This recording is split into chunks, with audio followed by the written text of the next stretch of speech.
সেক্ষেত্রে আমাদের বক্তব্য খুব পরিষ্কার, আমরা বয়স সীমা থাকারই পক্ষে না।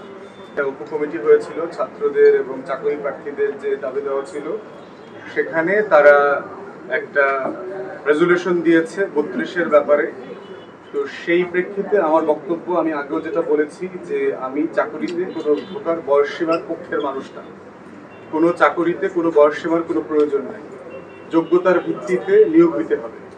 একটা পোস্টে কি ধরনের লোক দরকার, ওই চাকরিটা হক আদায় করবার জন্য যোগ্যতার সাথে, দক্ষতার সাথে, মেধার সাথে ওই কাজটা ডেলিভার করবার জন্য সেটা জানা দরকার। সেটা কত বয়সের কোন লোক সেই কাজটা করবেন অথবা করতে পারবেন না, সেটা বয়সের বিষয় না। সেটা 21 বছরের একটা মানুষও করতে পারেন, 41 বছরের একটা মানুষও করতে পারেন।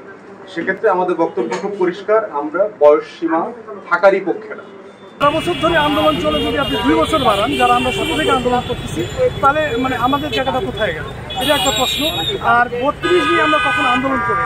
এখানে যদি গুটি কয়েকটা মানে এইখানকার ফার্স্ট ইয়ার সেকেন্ড ইয়ার ছেলেকে যদি জিজ্ঞেস করা হয়, তারা এত কিছু ধারণ করতে পারবে না। আর এখানে যেখানে মানে একটা কমিশন করা হয়েছে, কমিশন সেখান থেকে একটা সিদ্ধান্ত দিল যে বাংলাদেশের প্রেক্ষাপটে এবং উন্নত বিশ্বের প্রেক্ষাপটে যেখানে 35-37 হওয়া ভালো হবে, সেটাই করা যেতে পারে, সেরকম একটা কমিশন বলে দিল।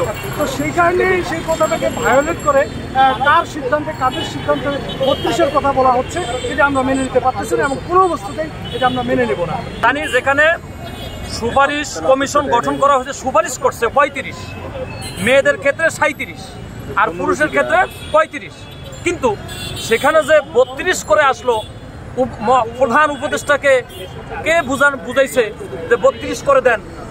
এই 32কে আমরা আজকে থেকে, এখান থেকে বাইরে আগ থেকে আমরা প্রত্যাখ্যান করছি।